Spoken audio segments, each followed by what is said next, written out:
Alright, this is the chorus to Aqualung. This part is played on acoustic guitar. As you see, I have my capo here on the 3rd fret. And before we get started and play along with the music, I think I'm going to show you the chords we're going to need to know so that you can see what I'm doing as my hands move along with the music. It all is going to start on an E minor chord shape, which is going to be your 1st and 2nd finger on the 5th fret on the 5th and 4th strings, and then all the rest of the strings open.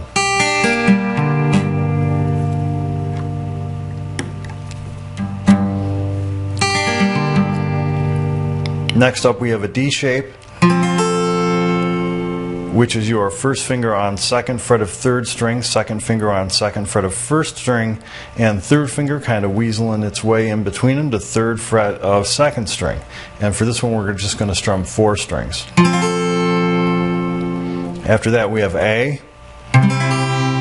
which is 1st, 2nd, and 3rd all working as one unit on the 5th fret, 4th, 3rd, and 2nd strings. Then A minor, which is 2nd and 3rd on 4th string and 3rd string, 5th fret, and 1st finger 4th fret, 2nd string. And that's going to be the chords we need to know.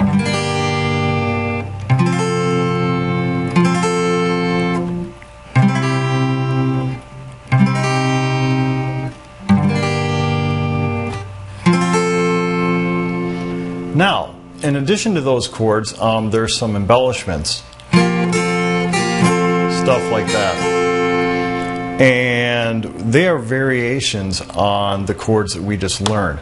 The first being D suspended 4 and suspended 2nd.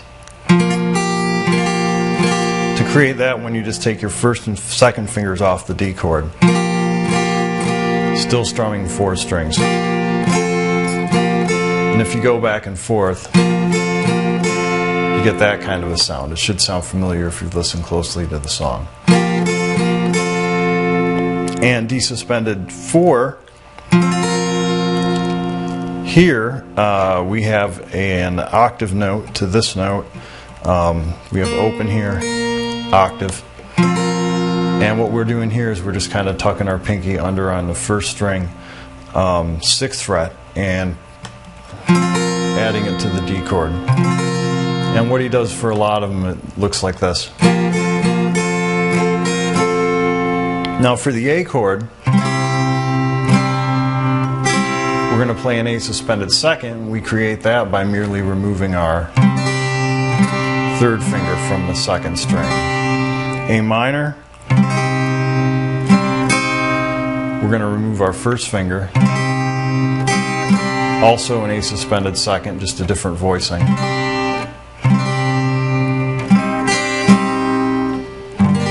We don't have to do any on E minor, and then he goes back to D. So what I'll do now is play along with the chorus so that you can see how my fingers move along, and then we'll get a little more in depth as to each time you're going to, put these fingers on and off and put this one on and off. We'll go over that note by note. But first I'll let you see me play along with it. Okay, so hopefully you got a feel for how I was using the suspended chords along with the regular open chords and the strum. Now the strum for most of this is going to go down, down, up, down, up, down, up. Like so.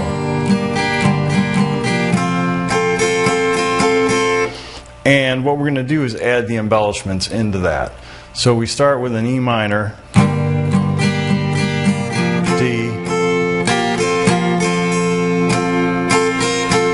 and as you see I kept a very consistent motion with my right hand here as I'm strumming. So when we go to the D, we're going to go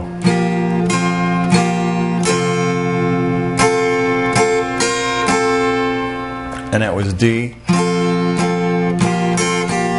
Quick series of D suspended 2/4s, 2 of them actually, and then a couple more Ds, D suspended 4, and then we're going to drop over to the A. And for the A we're going to go which is A suspended 4, and then on the upstroke, back to A. And then we have A minor. And when we do the A minor, we're going to do the same idea, alternating between the A suspended 4 and A minor. Back to E.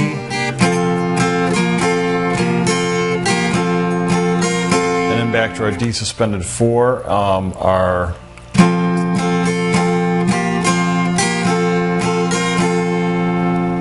rhythm for the suspended chords is going to be a little bit different there. It's going to be like,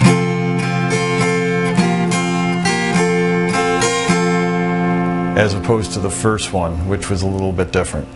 So basically that's it as far as the suspended chords go.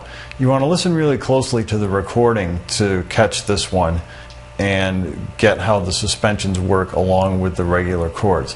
I think trying to read it in tab is a bit confusing. So the best way to do it is listen to it, play it over and over, and try to pick it up like that. So when we put it all together, it looks like this.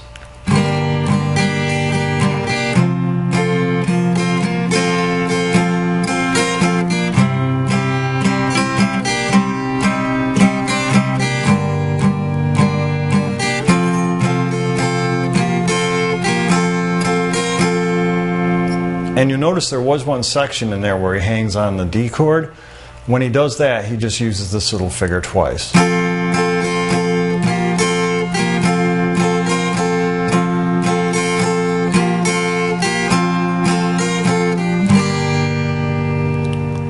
So that about does it for the chorus of the acoustic part. Let's move along to the bridge.